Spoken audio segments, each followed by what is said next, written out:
Hey, I'm Bastian from AndroidPIT. In this week's video, I want to talk to you about benchmarks. But before we get into it, I want to invite you to subscribe to our channel and activate the notifications so you're always up to date to our new content. But let's get back to benchmarks. What are benchmarks? Benchmarks are programs that are designed to test CPUs, GPUs, memories, and any other part that can actually be measured by a score. The XO mark, for example, measures everything about a camera, the focus times and all that kind of stuff. Or even the speed of an internet network can be measured. All these tests are called benchmarks after all.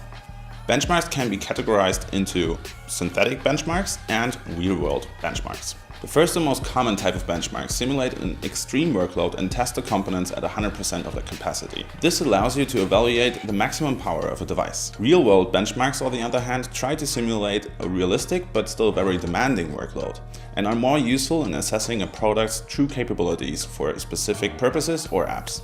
What's their purpose? Benchmark apps or PC programs are designed for a specific purpose, to measure the performance of a device on which they run in order to compare them with other reference points.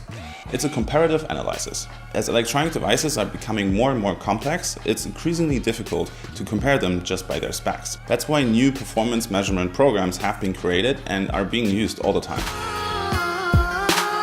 In theory, yes, the scores are calculated by performing the same operations on each device, and no device is being treated differently by the benchmark.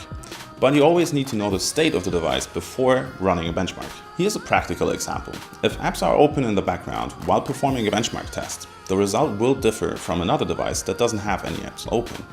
This is because the device's resources may be in use for other apps, and this affects the result. But manufacturers have actually been caught cheating on benchmark tests. OnePlus, for example, was recognizing which apps were running on their phones, well, benchmark tests, and optimized their hardware to even run better. However, this doesn't translate into better real-life performance. Take the results with a grain of salt. Benchmark tests are only indicative and useful if the devices are all treated in the same way. As long as the tests are run under the same circumstances, the results can tell you which device is objectively the best one, at least on paper. But why just on paper? Well, because benchmark tests can always be rigged. And at the end, they don't really tell you the whole story of the real-life performance of a device.